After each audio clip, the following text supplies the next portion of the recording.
So in the last year, I've been extremely privileged to live in Miami and travel across Florida to Orlando, West Palm Beach, Gainesville, in addition to traveling to a bunch of states like Maine, Massachusetts, Rhode Island, Nevada, Texas, Louisiana, Georgia, and Utah. And as I've traveled all across the country, one thing seems to be self-evident: a very deeply divided nation. Every location has its own personality, and depending on where you're at, you might be in Trump country or in liberal paradise. But no matter where you are, it seems that we've all taken sides. No matter who you ask, it appears as though the country is not only divided, but possibly more divided than it's been in a lifetime. But why did we end up here? Where's the genesis of this giant misunderstanding that has us all at each other's collective throats? After thinking beyond surface level disputes for a little while, I've come up with 3 massive problems that are plaguing our great American experiment. Now, to be clear, there are far more than just 3 problems that consistently come up in the American conscious, so this list is far from exhaustive. I guess if there's an audience for this type of content, I'll go ahead and make a part 2 that goes into more of the deeper issues that I've been able to identify. Also, before we get started, I wanted to be clear. I obviously have political preferences and opinions, but I've attempted to divorce myself from those for the purposes of making a more even-handed video. That's not because both sides are equally responsible for every problem in America. They're not. For each problem, one side is almost always more right than the other. Rather, I'm doing it this way because both sides of our binary system have an abundance of work to do to heal the divide in the nation. So I thought it more productive to bring up the issues that both sides struggle with. Without any further ado, here are 3 problems that illuminate why our country has ended up so divided.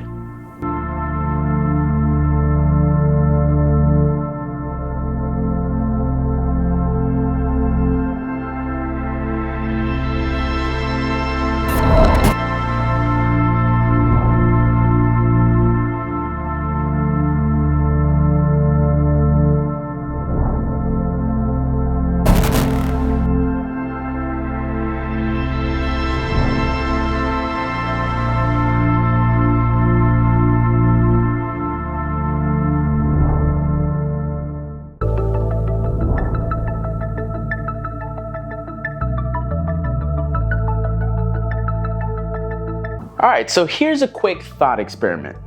Name one policy or piece of legislation that is universally, unequivocally positive for everyone in every single circumstance, no matter what. Something that will have 0 negative effect on anyone and will sustain that positivity indefinitely. Go ahead, I'll wait for you to think of something.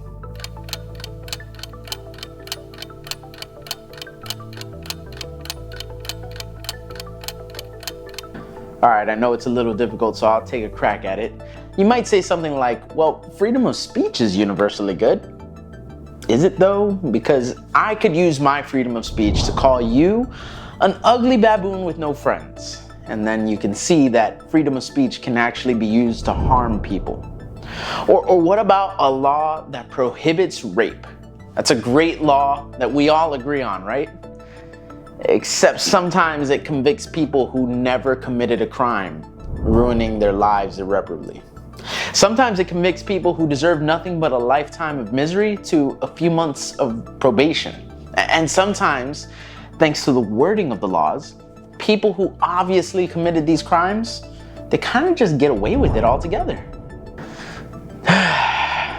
You know, no matter what law or policy you choose, there will always be a downside.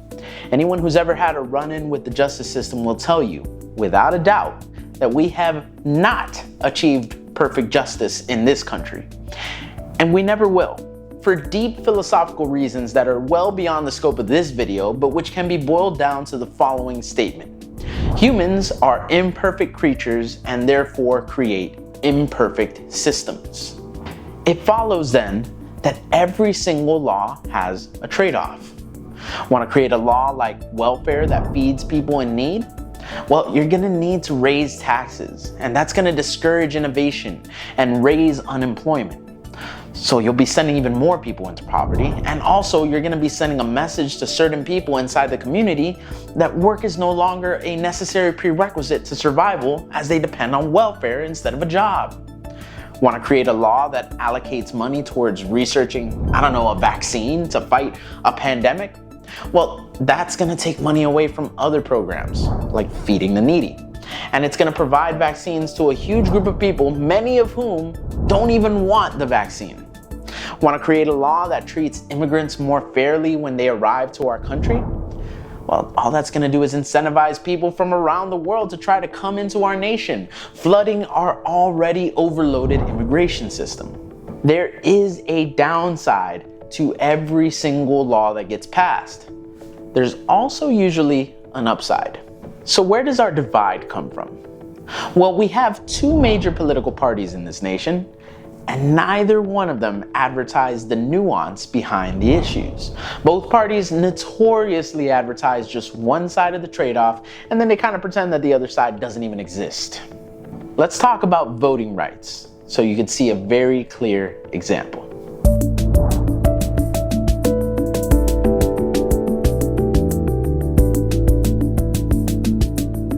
The most fundamental right in America is the right to vote and have it counted.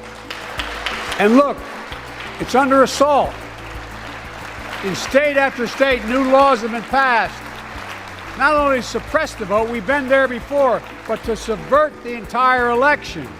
You can't let this happen. Tonight I call on the Senate to pass the Freedom to Vote Act, pass the John Lewis Act, Voting Rights Act. That's President Biden's call for Congress to pass the Voting Rights Act. Now, I've invited a couple of special guests to come and kind of fill you guys in on what both sides, the Democrat and the Republican, would feel about something like this Voting Rights Act. So without further ado, I present you with my very special guests. Thank you so much for having me, Edwin. Today I need to talk to all of you about a very important issue: voting rights. You see, Republicans are assaulting on voting rights by passing laws that restrict voting, especially for certain communities. The evil Republicans could never win an election by popular vote. So they have to pass laws like these to stack the deck in their favor and discourage minority communities who would never support them from voting at all. They'll say things like voter ID is necessary to secure the election, but voter ID is just a dog whistle for racist policies targeting black people. And they only want to secure the election because they erroneously believe that the election was stolen when Joe Biden won it fair and square. What we need to do is pass a national law safeguarding the voting rights of not only minorities, but of everybody, so that when Republicans try to assault them on a state-by-state basis, they're stopped by the federal government. This will ensure that more people all across the nation can more easily access voting, no matter who or where they are. Thank you so much. Thank you so much, Edwin, for having me. Thank you so much. I need to respond to this moronic Democrats' assertions on voting rights. Now, Democrats are assaulting our voting rights by trying to pass laws to federalize our voting system. Voting systems that are explicitly the responsibility of the states as per the Constitution. The evil Democrats want to pass these laws so that they can gain a nationwide stranglehold on the voting systems and stop Republicans from ever winning another election. They say voter ID is racist, but asking people of every race to provide identification is not racist at all. And as a matter of fact, that's exactly what the hypocritical Democrats did all pandemic long when they asked for vaccination cards so I could be able to eat at a restaurant. That's a form of ID too. When Democrats do it, it's protecting the people, but if Republicans do it, it's racist. And maybe there is a giant segment of our party that thinks the 2020 election was stolen. But there's a giant segment of the Democrats that believe 2016 was illegitimate because of Russian collusion. So what's your point? Our point is that the elections aren't secure enough. There are always some shenanigans, and we want to ensure the security of our elections, and constitutionally, each state has a right to do exactly that. I thank you so much for your time. Thank you. Right. So, thank you, special guest. That's a distillation of the messaging on either side of this issue. And while we could spend hours analyzing every individual point these two made, I wanted to specifically focus on the trade-off problem, a problem each side cleverly disguises within their rhetoric. The Democrats' entire goal seems to hinge on voting access, while Republicans seem to be much more concerned with election security. And therein lies the trade-off that neither side is willing to acknowledge.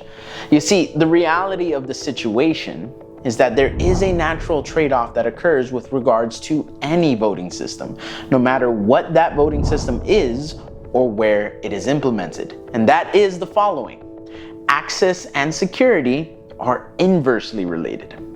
Put another way, in order to increase access to voting, you almost always decrease security. And vice versa, in order to increase voting security, you almost always decrease access. The voter ID issue at the center of the debate is a great example of how this push and pull naturally works. If you're in a location that requires a voter registration card to vote, for instance, and now it's considering asking citizens to present an ID like a driver's license as well, this legislation will have at least two effects. First, it increases the security of the election by requiring two forms of identification instead of just one, therefore making it much harder to cast a fraudulent vote. Second, it reduces the total number of people who will vote. Why?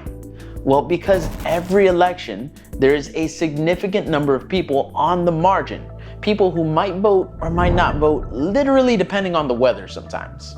These people who are on the fence might be convinced to vote if all they need to do is present a voter registration card that they already have. But maybe for whatever reason, they don't have a license. And they'd have to go down to the DMV, get in those long lines, get a new one, pay a fee. There's too much friction involved. And as a result, all the people in that situation would just stay home instead of voting.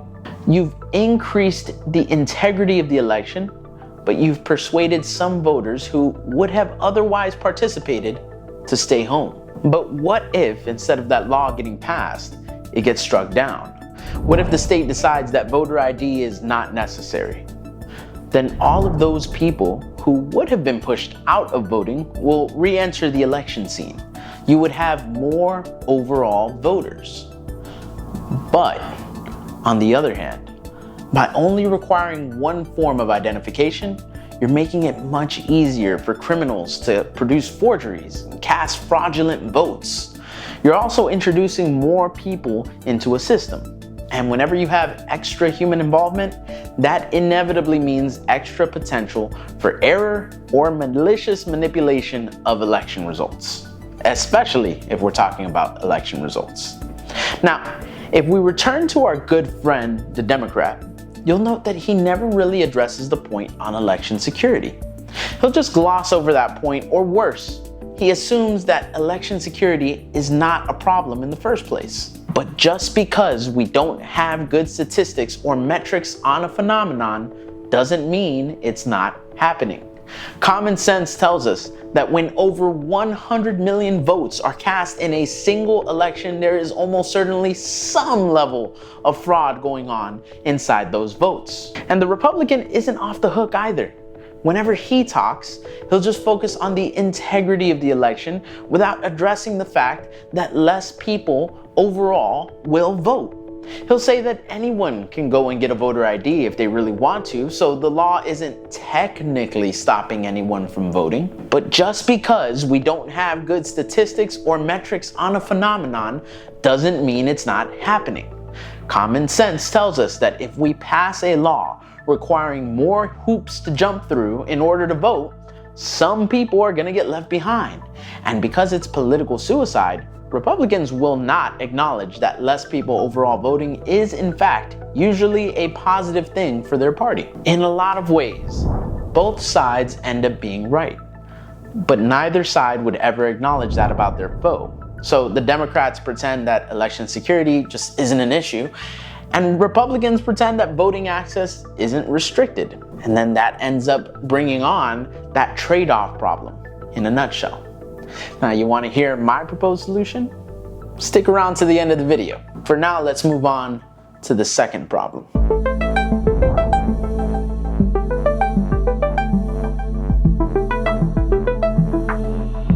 All right, let's pretend for one moment that you've decided to take a nice stroll outside today to get some fresh air.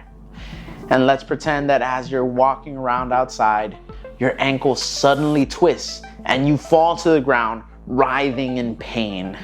And let's say that you go to the doctor and the doctor says, well, you sprained your ankle, you're gonna have to be on crutches for a few days and then you'll be able to walk normally again. All of that is pretty normal, right?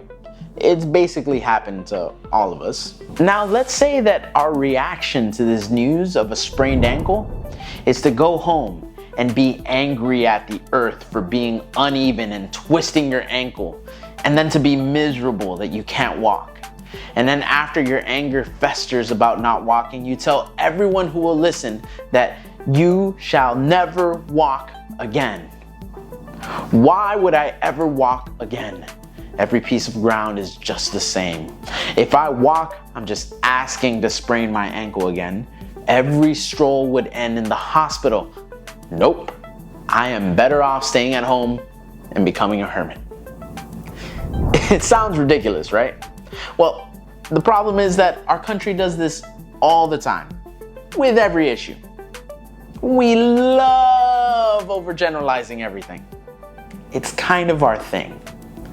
In the sprained ankle example, we're overgeneralizing because we're making a rather idiotic assumption that just because we sprained our ankle the one time while walking, that means that we are forever doomed to continuously sprain our ankle every single time we decide to take a step. We're assuming that all ground is dangerous to walk on when it's not. We're assuming that we will get hurt every single time when we won't. We're assuming that this one event is indicative of every possible future while ignoring the thousands of times we've walked before then and had no problem doing so.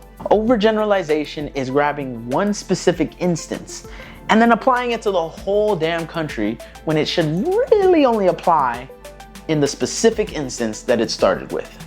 It's almost always wrong, but it is a severely useful political tool because our monkey brains seem to be hardwired to respond to it. So let's talk about overgeneralization with our example.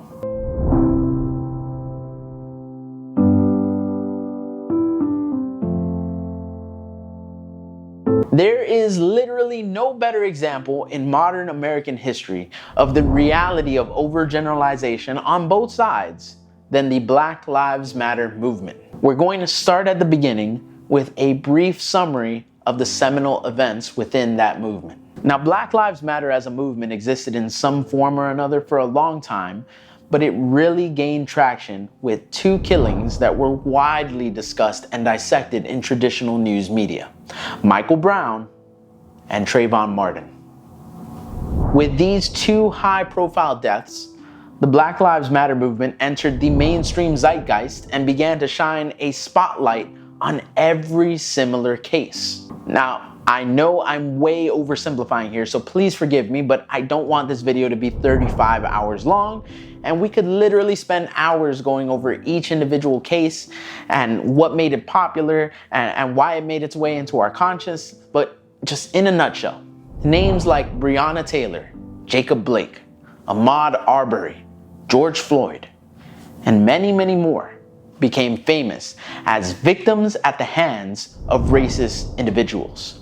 The majority of the time that the Black Lives Matter movement protested, It was specifically focused on racism within the police forces across the country and how that ingrained systematic racism in the eyes of its followers led to the unjust killings of several black and brown individuals over the years. Now again, I don't have time to go over the details and my opinion on each individual case here, so if you want to form an accurate opinion, I would encourage you to look up the facts for each name mentioned and come to your own conclusion. What my focus is on here is the overgeneralization problem, which both sides extensively abused when it came to mainstream media coverage and talking points surrounding that Black Lives Matter movement. Let's begin with the Democrats. This was not only a fight for justice, but a fight against the mistreatment, discrimination, and outright bigotry that black men and women suffer at the hands of state power, not just here in America, but around the globe. Say in the past number of years, there have been 1,000 cases of deaths from police brutality. Overwhelmingly, the overwhelming number are deaths of blacks. So there's the data is there. Problems. They do not go away by changing a tactic. They do not go away by banning a chokehold. They do not go away by tweaking $1 million in a budget. They come with wholesale change. Every night, police are actively... Now this time I wanted you to hear the politicians in their own words on a subject that they're very clearly passionate about.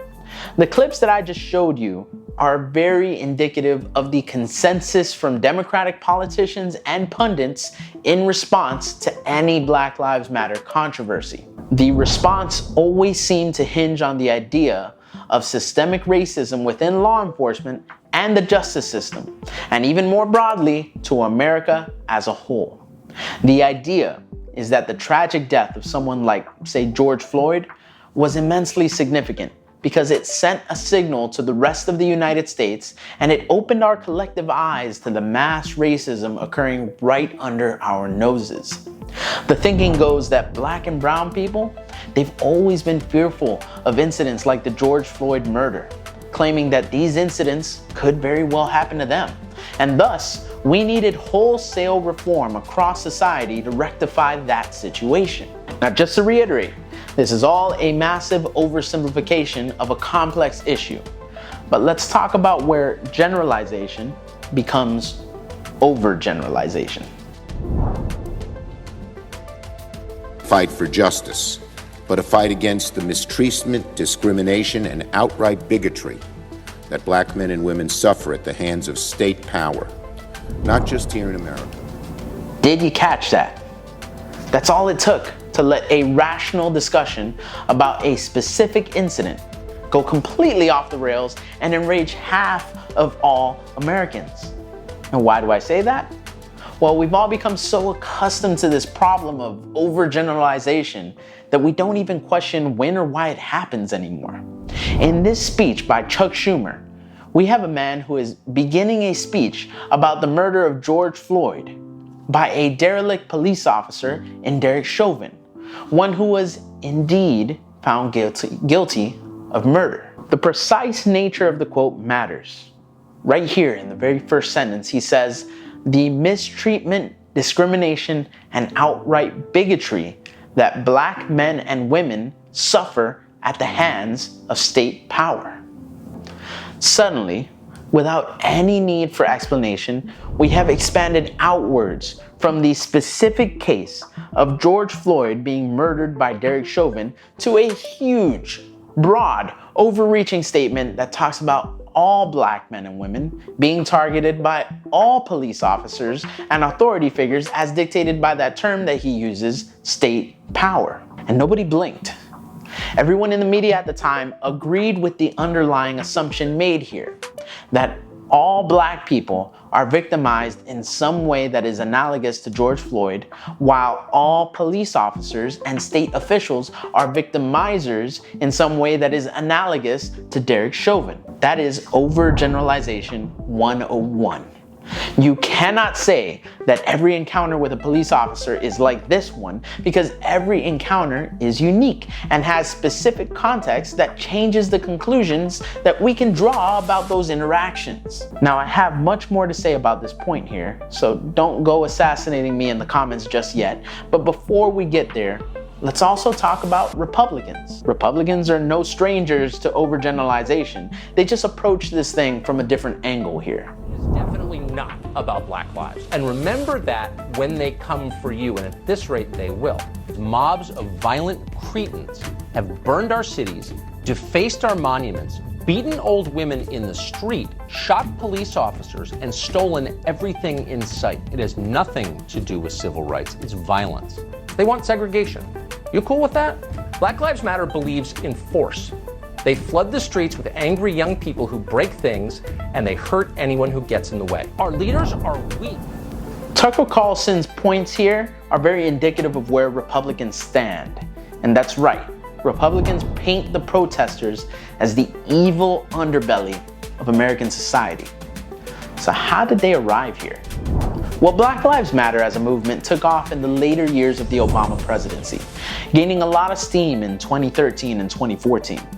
The election of Donald Trump, for reasons that go well beyond the scope of this video, seemed to pour radioactive, explosive gasoline on the already burning, raging fire of BLM across the nation. In my opinion, the movement really became the focal point of everyday American life in mid-2020, when the George Floyd murder took place and the nation collectively went on a protesting rampage. This graph here shows the number of protests that took place across the nation in support of BLM in 2020, where each little dot represents, one can assume, hundreds, if not thousands of people protesting. Truly, this protest was an event that swept the entire nation. So where is the overgeneralization on the part of the Republicans? Floyd's killing. You call the Black Lives Matter movement a terrorist organization? What do you mean by that? Well, our governor said it was an act of domestic terrorism during the riots, and I think viewership, anyone that watched anything occur in Minneapolis in the following week can make their own conclusion. No, but I want to. They are overturning cop cars. Maybe the U.S. government could take decisive action, and by doing that, make it really clear that this is a terror organization. Frog marched them in front of cameras like MS-13 and called them what they actually are: domestic terrorists. They did nothing to build this. Yeah, that was an actual talking point for a while from major right-wing outlets. Some still hold that opinion.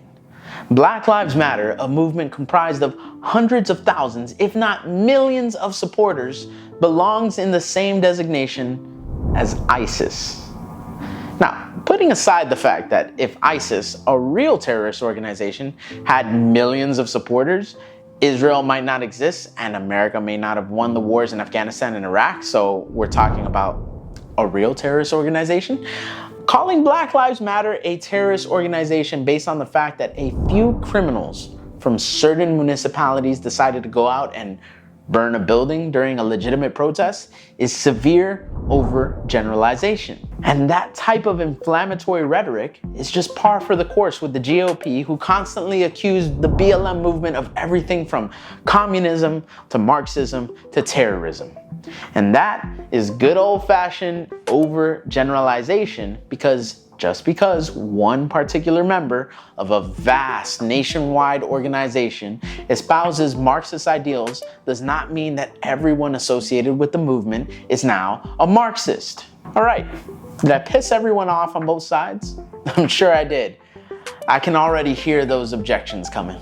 There is systemic racism all over our nation, and especially in our police forces, which specifically target minority communities. Black Lives Matter is a Marxist movement. They all a bunch of communists. Just go take a look at their website. All they want to promote is communist ideals.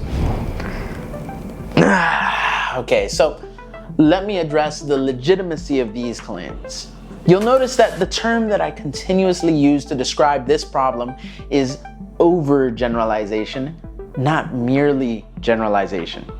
And that is on purpose. It's It's because generalization itself is a useful tool sometimes to use when having these sorts of discussions.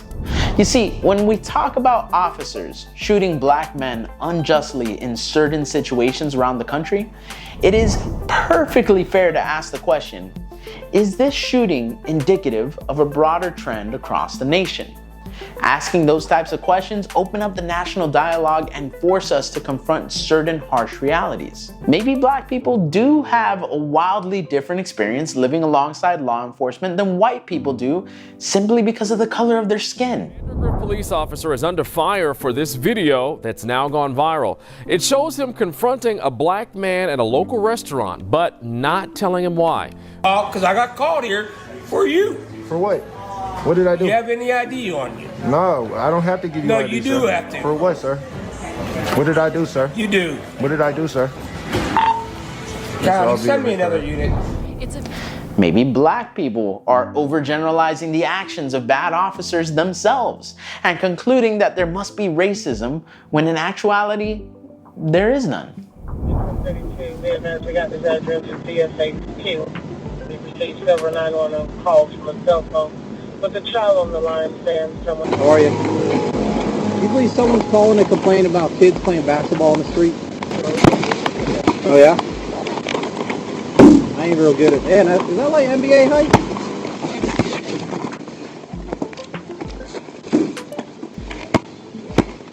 Oh no, now you bought backup.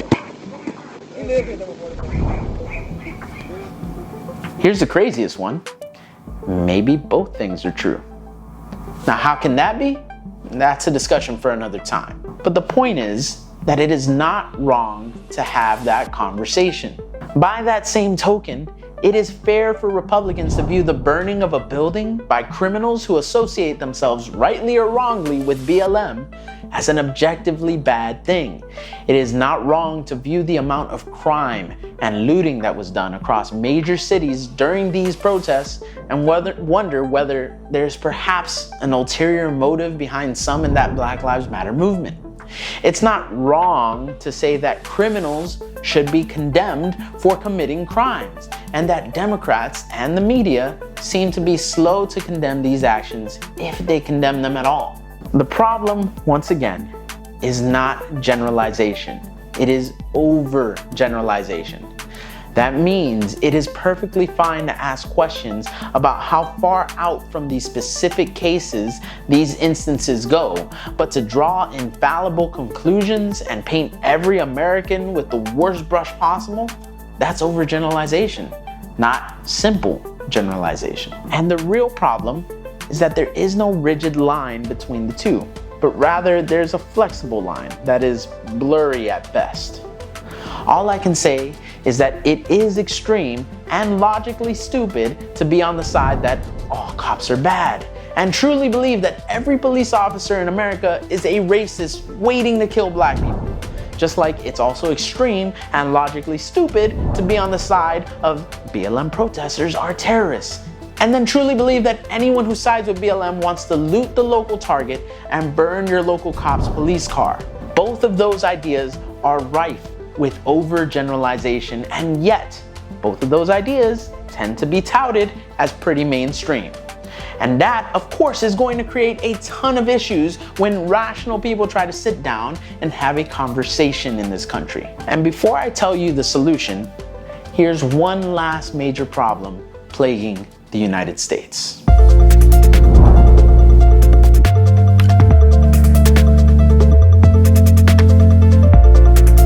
The final major issue that I'm going to outline here is the rights problem.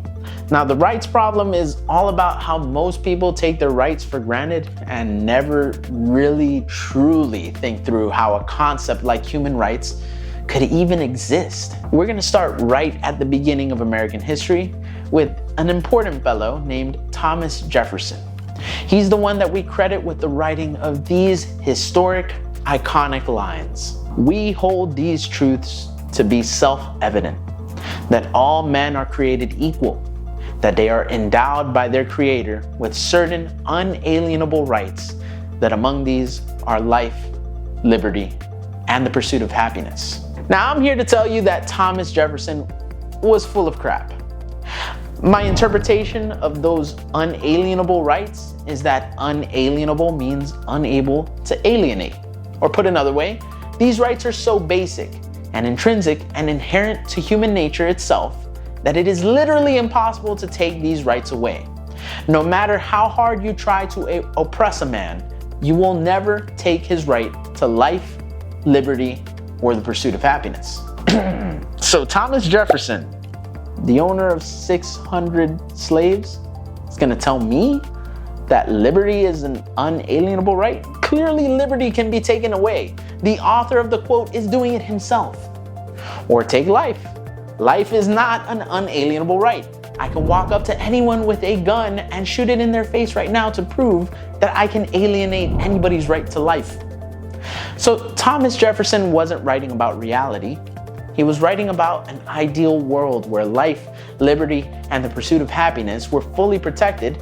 And I think that we all basically agree that that world is one worth fighting for. But we do need to come back to reality to understand how the language of rights translates into real-world consequence, which is precisely where the disconnect happens for most Americans, on both sides, by the way. You see, we can take an idea, like, for instance, the right to free speech, and we could try our best to turn it into reality. But it's messy, it's complicated, and there are a ton of preconditions that most people don't even consider.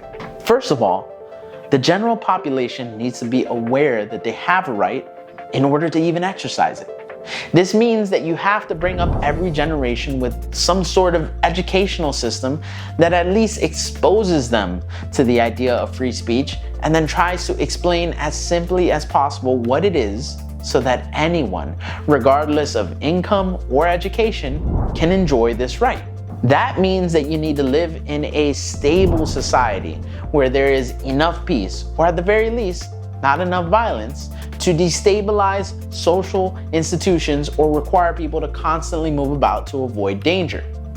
The peace and stability allow people to focus on work rather than survival, which will allow incomes to rise to a level where a national education system can be implemented, which can then go on to teach every generation their rights.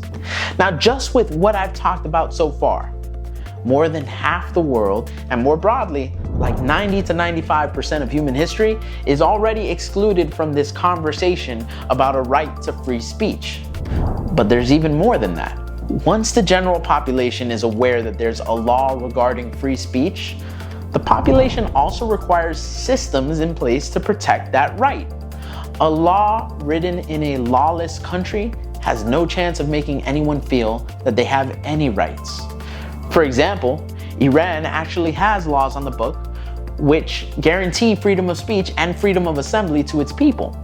But in practice, the written law doesn't matter much at all. The action of the government is to consistently attack free speech, and so just having a law written down means absolutely nothing. People require the government's cooperation in protecting that law. This means that it cannot just be the general population who recognize a right, but that government officials and the government as a whole need to also recognize and respect the right. This involves having a competent police and military who protect the citizenry's rights from foreign and domestic threats, and then having consequences for people who would try to oppress or take away those rights. And those consequences need to be harsh enough that, for the most part, people don't try to take away any of these rights. And then we can even go one step further. The government and civilians both need to agree on the definition and implementation of a right and the limits that will be imposed. And it cannot be mild agreement. It needs to be a supermajority consensus in order for that population to feel like they actually have this right. Going back to that Iran example, the civilians may believe that freedom of speech means being able to express an opinion without fear of government consequence. But Iran's government disagrees.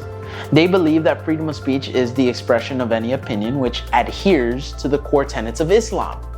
But any digression from that ideal is no longer freedom of speech, but rather heresy.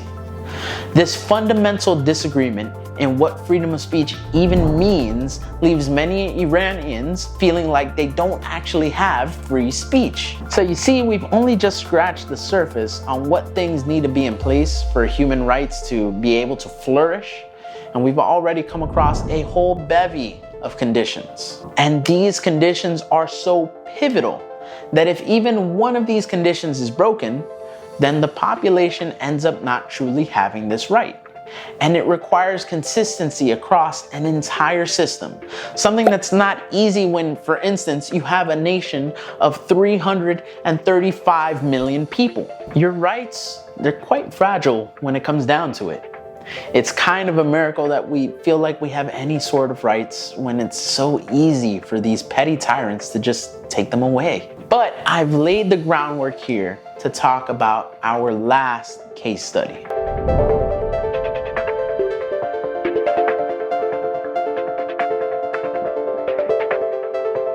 If you thought I pissed everyone off during the Black Lives Matter section of the video, wait till you hear my take on abortion. Abortion is arguably the most polarizing issue in modern American life, and perhaps the single most divisive issue since slavery. And the reason that the country is so divided on the topic? A fundamental misunderstanding of how rights work. If we were to listen to the Democrats, we would receive messaging that relies heavily on that landmark Supreme Court case from the 1970s, Roe v. Wade. In that decision, the court ruled that abortion was a protected right under the 14th Amendment of the Constitution. This leads Democrats to tout talking points about how challenges to abortion access by red states are criminal and how abortion is ultimately constitutional. Just look at the title of this article from the Center for Reproductive Rights. It captures one of those main talking points.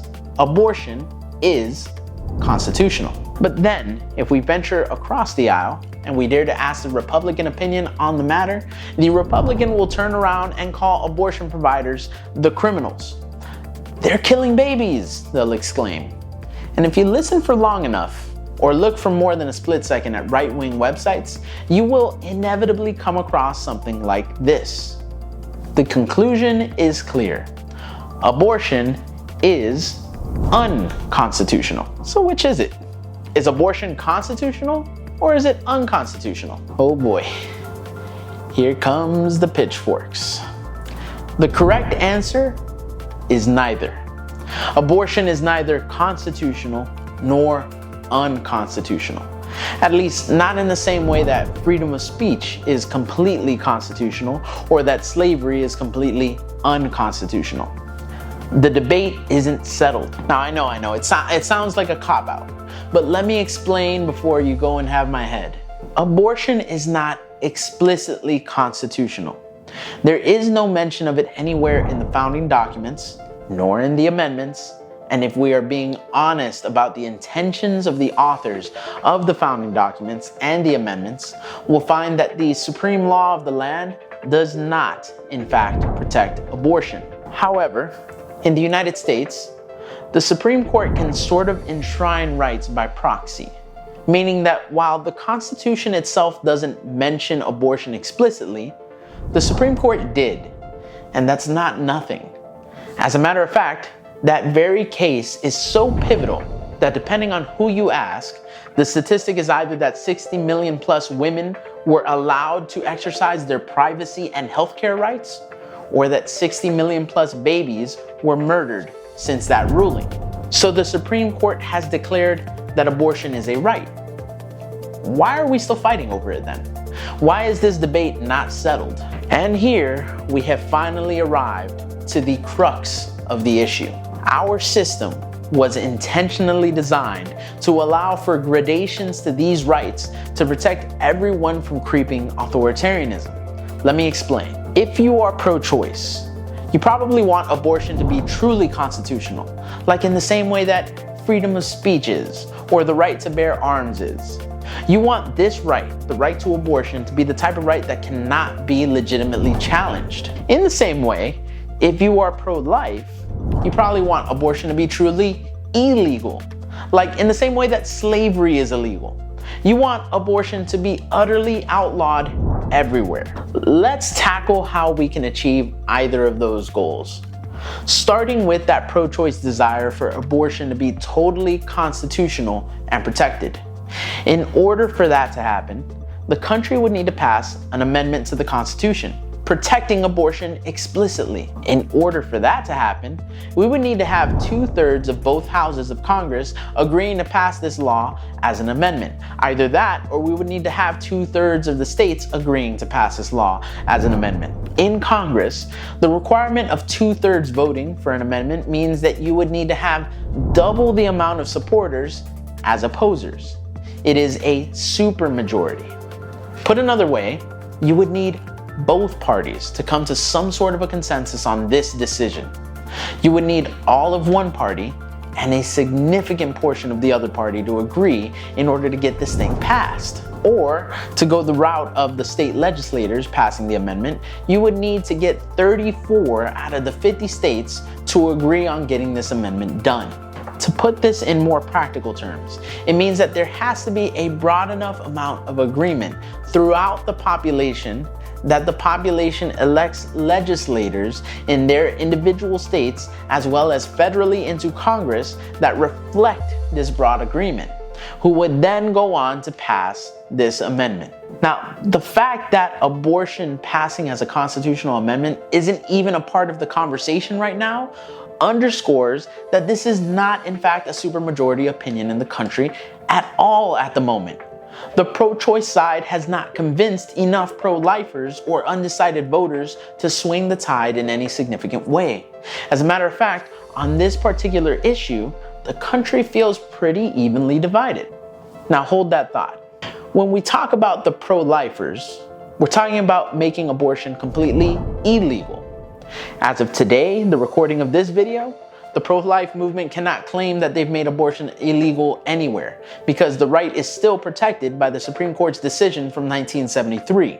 So in order to make it illegal, the first thing that would need to happen is for that decision to get overturned, something that's actually pretty probable.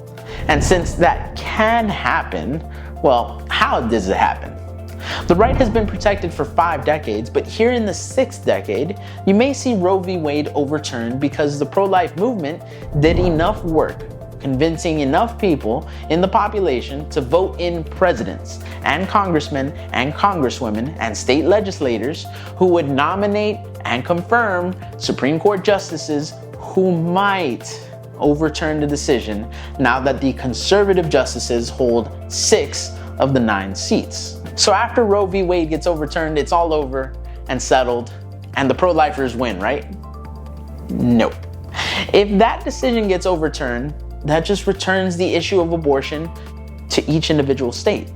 And each state would make its own laws based on what its population wants. So after overturning the decision, in order to make abortion totally illegal the way pro-lifers want, the movement would need to gain enough steam to convince the majority of the population in every single individual state to pass laws criminalizing abortion. All 50 states would need to be convinced. And then, in order for the country to stay that way, every successive generation is going to need to agree to keep it that way. Or the next generation could just take political power and overturn the previous decision. Okay, we got all that? Because I can finally make the point I want to make. The legislative and political reality surrounding abortion right now is reflective and representative of where our population is. The fact that Roe v. Wade is teetering on being overturned is not the end of the universe, pro-choicers. It means that the system is working the way it is supposed to freaking work. If a big enough contingent of the country totally disagrees with a ruling, they're supposed to have some form of recourse. Otherwise, this becomes one half of the country unilaterally ruling over the other half, which is not a good thing. And by the way, it's not like this right was super easy to overturn. As I just explained, it took 50 years and a lot of persuasion of the citizenry over successive generations. Of course, if a movement has that much support and has gained that much traction, its voice should be reflected somehow. And pro-lifers, accept that in your lifetime, abortion becoming totally illegal is exceedingly unlikely. Pro-lifers don't just want Roe v. Wade to be overturned because that means there will still be abortion in some parts of the country. And some rather giant parts of the country too, I might add. But again, that means the system is working the way it's supposed to freaking work. Half the country totally disagrees that abortion should be illegal, and that half of the country should be represented by state laws across the country where they live. The major crux of this issue, and the issue with any rights that people want to pass, like think LGBTQ rights, or the right to healthcare, or the right to free college education, all of these rights, they have one insurmountable problem that nobody wants to talk about. Nobody wants to acknowledge this simple fact. It is easy to create these new rights and protect them and live happily ever after if you have convinced the majority of the country to agree with you. If you have not done that, it will be hard. And it should be hard, because why should you be able to force the entire country to live a certain way if a huge, significant portion of the country does not want to live that way? So how do you pass these rights? Simple. You persuade people. You explain how and why you're right, and then you wait for logic to eventually take hold if you are indeed right. No matter if you're for or against a right, you need to rely on persuasion to turn your idea into a reality. That is one of the prerequisites. So why is it that this step of persuading people is so often skipped when that's what our entire system is based off of?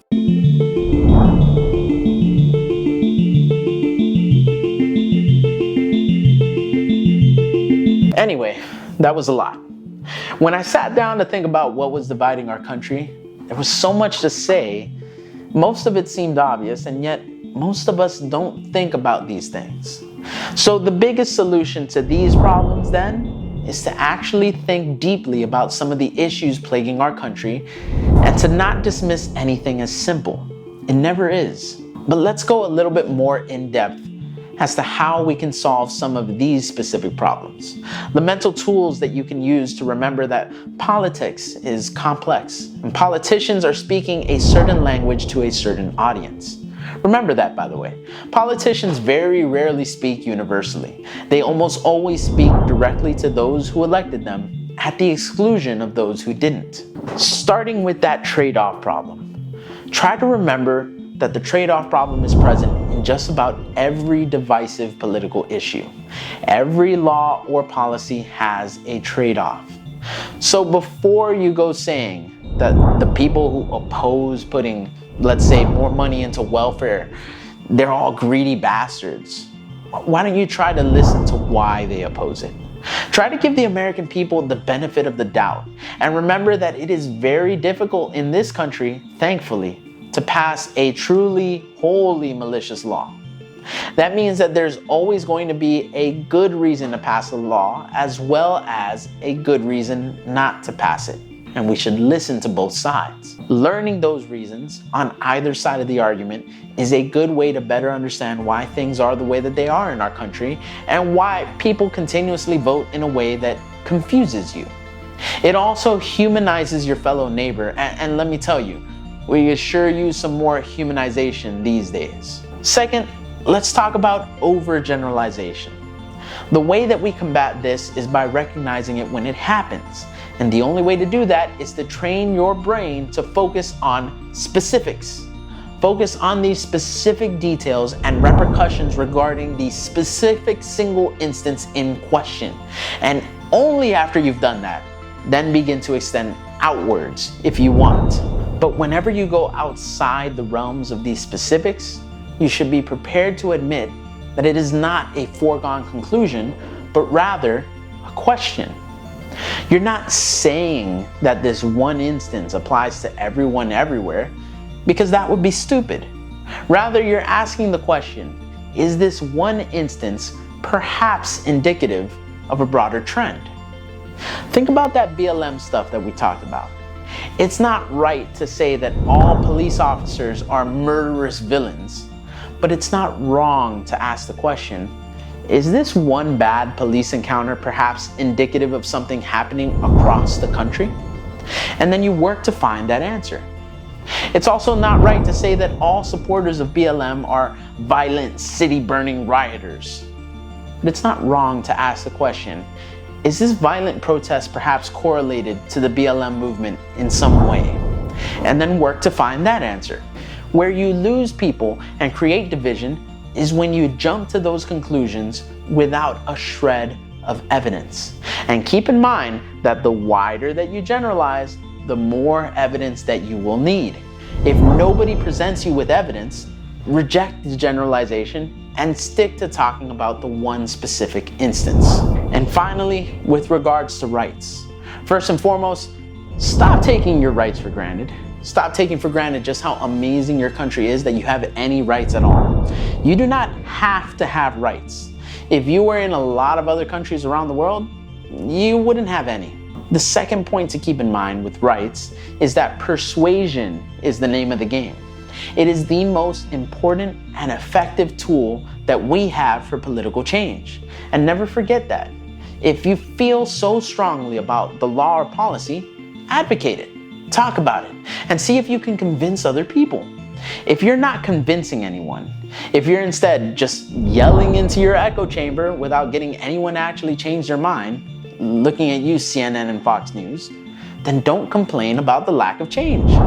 You have no right to expect change when you haven't worked to change anybody's mind and when the population isn't broadly behind you. And the final note with rights, try to keep some perspective about you. People feel very strongly and passionately about rights no matter what side they're on. Pro-choice people and pro-life people are both extraordinarily passionate about their cause. So try to be cognizant of that and try to be respectful while expressing disagreement. Why? Well, think about history. Historically, new rights just don't get passed without bloodshed. Think about the Bill of Rights. We had to fight the American Revolution to get those rights. Or how about the right for Black Americans to be free? We had to fight the Civil War for that one. Even if you extend it globally, how did Europeans get their freedoms back from Hitler? World War II. Violence is another avenue for these rights to happen. So try to take those things into consideration before you go stoking those fires. Wars have been fought for less than abortion. So be respectful lest we find ourselves using violence instead of persuasion to achieve our goals. And that is all I've got for you guys today. If you have made it this far into the video, I'd really appreciate a like, and if you're not already subscribed, definitely consider subscribing. Oh, and if you have anything to say, whether you agree or disagree, I really could care less. If you have any comments on this, drop a comment below. I would love to hear what you guys are thinking about everything that I'm saying. Anyways, that's all for today, guys. I will catch you guys on the flip side. Peace.